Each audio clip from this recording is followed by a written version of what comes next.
Hello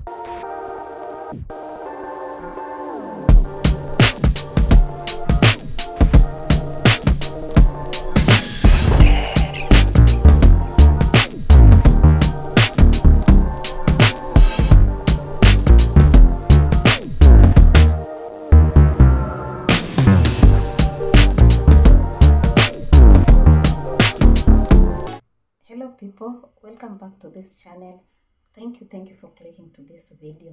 If you are a new subscribers, and kindly hit the subscribe button and give this video a thumbs up if you like this kind of content. And also, if you are a returning subscriber, I'm sending you kisses, and thank you. I'm very grateful, and I don't know how much I would like to thank you for always supporting my videos and always supporting me. Let's get into this video. In today's video, I would like to share with you some budget saving tips, as in monthly budget saving tips. I know the economy is too high and the life is tough. If you agree with me, these tips have been helping me, saving me to save some cash in my budget every month. I'll share with you some saving tips that I've been working with, that have been helping me to save. And number one, buying in bulk. Number one is buying in bulk. This is a lifesaver, because when you buy things in bulk, you get to get them at least in a cheaper price, and also it takes quite a long time also to use them, and also to replenish. You see, like going to the market, buying your things at the market, and also checking for the wholesales and buying them at the wholesales. That is tip number one. And also for those who you can't afford that cash ya buy like bulky, you can still plan and buy one thing at a time. Like if this month you buy something like sugar, okay, in bulk, then the next time you are buying another thing in bulk. That one will also save you, because remember, when you buy bulk, you will not even buy next month tena. Maybe itakumaliza like 2 months or a month. It's when you replenish tena. Tip number two, it's buying in the right places. Tip number two is buying in the right places. I just don't buy in bulk, but I make sure I buy in the right places. Like e.g. like my cereals, I buy them at in bulk at the cereal stores in the market, or I buy at the wholesale, but I compare the prices from the wholesale. Tip number three is meal your own flour. Why am I saying meal your own flour? This always works for big family, or if you are a small family also this works, because if you meal your own flour, it will save you a lot. Or you can also go and buy your flour in the milling shops. I don't know, they're called milling shops at milling nini. You can go and buy your flour there. Or also, if you're not used to the maize flour that are milk, at some point they are a bit sima yao inakuwaga nzito sana. You can also go and buy bulk.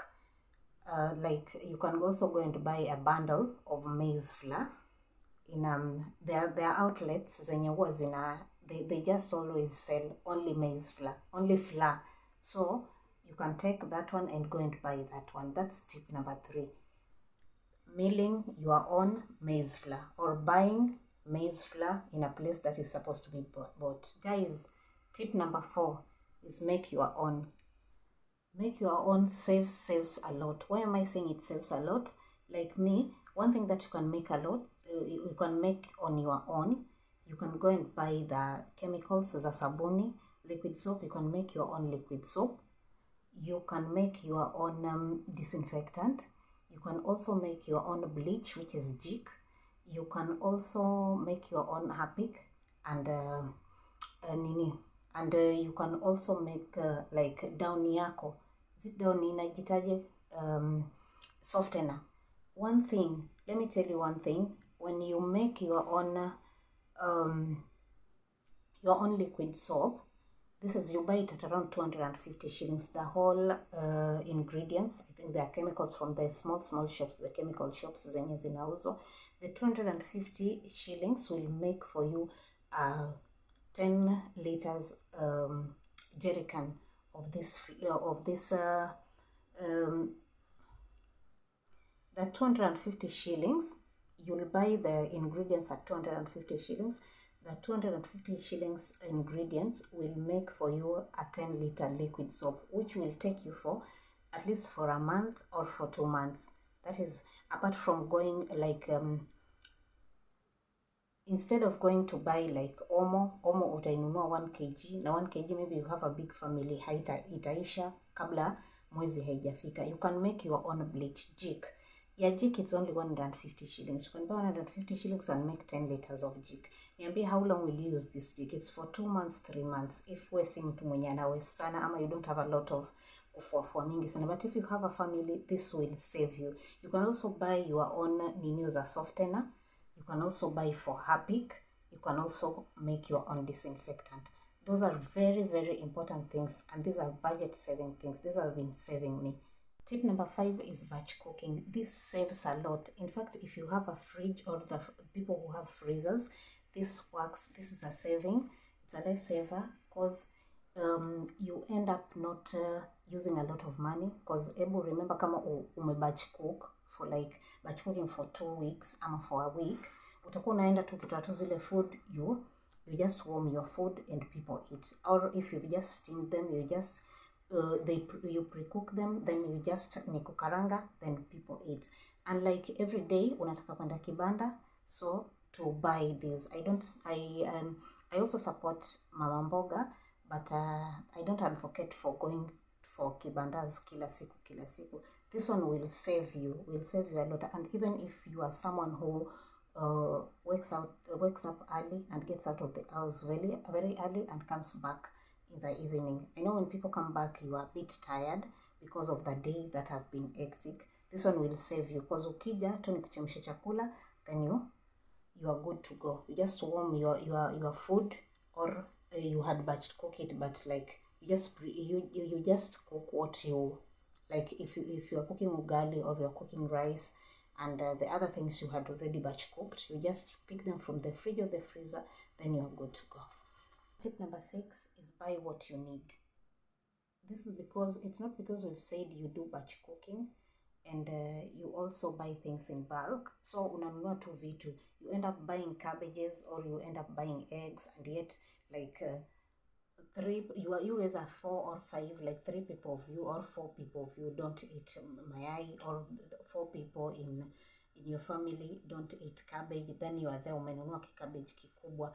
Buy what you need, what will help you.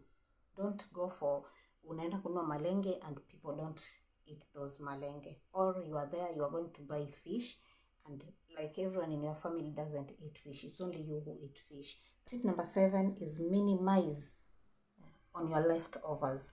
I know when when you have a fridge, today you'll eat zile zenye baki mtaweka, kesho mtakula zile zenye baki mtaweka, kesho kutwa mtakula zile zenye baki mtawekwa.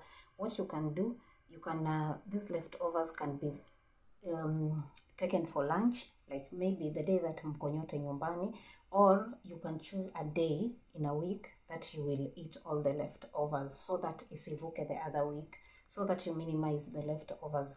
Don't keep leftovers in the fridge ikae for almost 2 weeks, then ukitoa chakula sasa haikuliki, imeoza.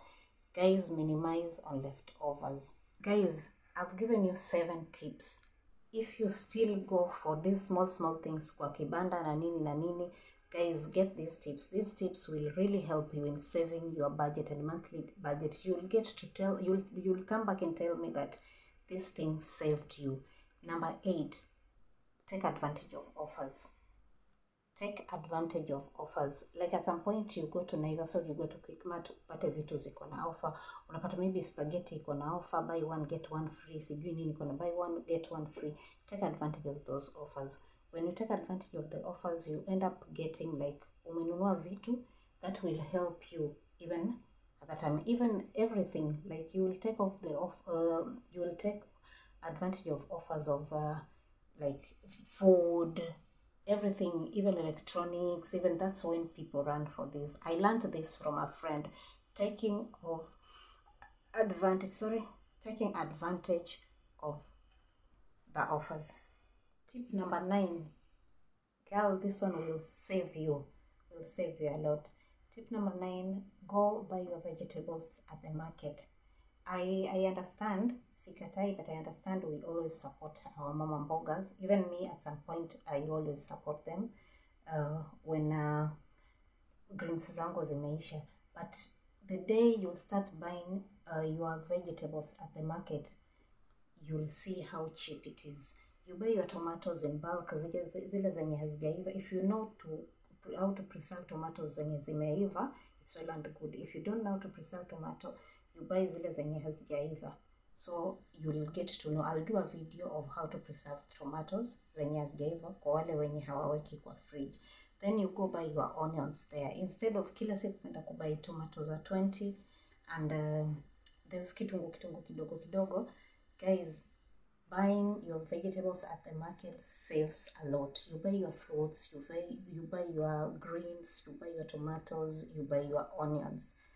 That's tip number 9. For tip number 9, I do that twice a month. I do it at the beginning of the month, then after 2 weeks, I do for what? I just replenish vitu zenye zimeisha. Tip number 10, make your own homemade snacks. People who have kids and those who like snacks, instead of going to buy bread ile ndogo ile ya 50 or ya 60, for bread for 60 shillings, right now it's 60 shillings, and you have a family, even if you are 2, even if you are 1, you can cook mandazis, you can cook you can just cook easy bit. If you know baking, you can bake your own bread. You can even buy ndoma, you can even buy sweet potatoes. This will really help you save, because instead of kuchukua pesa kwenda kununua mandazi, it will really save you. You've done your mandazis, this can even take you for 2 days, 3 days. You'll get something to have breakfast with. And also you'll find, like, even your kids, when you're having kids, the snacking time, they have something to eat. This will really save you. On tip number 10, another thing also, you can also make your own juices. You can blend your juices. This saves. Rather than going to buy juices out, ama kwenda kubuy zile za super, you can always, kama ni season ya avocado, you can buy avocado in bulk, then come and do your juices. Mangoes, then come and do your juices. Even banana juices, even pineapple. Also in tip number 10, you can still make like your own peanut butter. For those who like peanut butter, you just go, I know of a place like in Congo where you go and buy your peanut butters, where these people who sell peanut butters want to know, you go and buy peanut butter, they roast it for you, and then you can come and check very many tutorials on YouTube how to make peanut butter. Then you make your own peanut butter. Very healthy, very affordable, and it's homemade. Tip number 11. Tip number 11. Girl, all these tips that I've given you, if they don't save you on your monthly budget, I don't know what you're looking for. These are the tips that can save you. Now, tip number 11. Carry your own food when you're going to work. If you're someone who works like the whole day, you can carry packed food. You carry your packed food to work. It will really save you, because sai kila kitu imepanda. To eat a good food, you have to spend like 500 shillings, 250, and that one will really save you. Tip number 12. This is the last one but not least. Tip number 12, try to alternate your meals. It's not like kila siku unakula nyama, you have to have nyama. Siku ingine you take greens, siku ingine you take white meat, siku ingine you take, it's not like, it will work good if you have a meal plan. If you have a meal plan, it's very easy to work with this. Or if you just know this is what I'm supposed to eat, not eat meat every day, not eating kuku every day, not eating samaki every day. At some point you just alternate. You can even take, if you guys are good taking sima and boga, it's good. This will really help your budget, because at the back of your mind, you know what you're supposed to take. Even if you're going to buy things, you know this is what we always take and this is what we're supposed to take. That's the end of our video. I hope these tips will help you as they have been helping me. They will help you save big. If these tips, you find these tips very helpful, kindly comment down below. Guys, don't forget to like this video, and also don't forget to subscribe for the new viewers. Thank you so much, and see you on the next video.